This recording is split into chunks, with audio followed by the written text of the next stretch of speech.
People who are severely traumatized in childhood, you can measure the level of inflammatory particles in their bloodstream. They'll be abnormally high, which makes them more at risk for cancer, more at risk for autoimmune disease, more at risk for depression, mental health problems, and so on.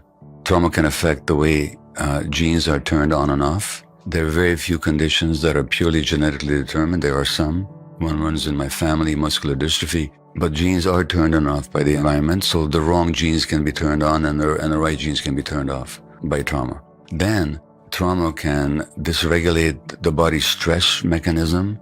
So people are secreting more cortisol and adrenaline. These are the stress hormones, which in the short term are life-saving, because if I was threatened or if you were, we would generate cortisol, adrenaline from an adrenal gland, and we would be stronger and faster and better able to counter the threat, either to escape or to fight back. But in the long term, those same stress hormones thin the bones, create more clotting in the blood, narrow the blood vessels, elevate the blood pressure, you get hypertension, suppress the immune system, put fat on your belly, creating higher risk for heart disease, makes you depressed. Wow.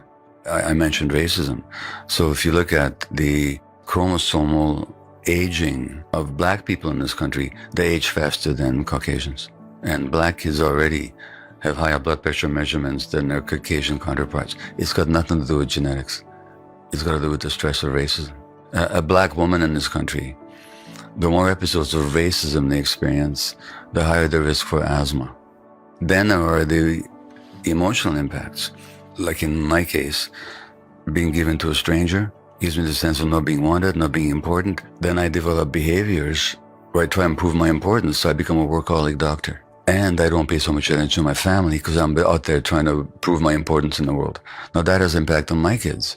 That has impact on my marriage. So there's these emotional impacts which result in certain behaviors. When people get the message that their emotions aren't acceptable to the adults, children will push down their feelings in order to be accepted. They'll try to fit in with other people's expectations, which then means they'll be stressed all the time, which then potentiates all kinds of illness.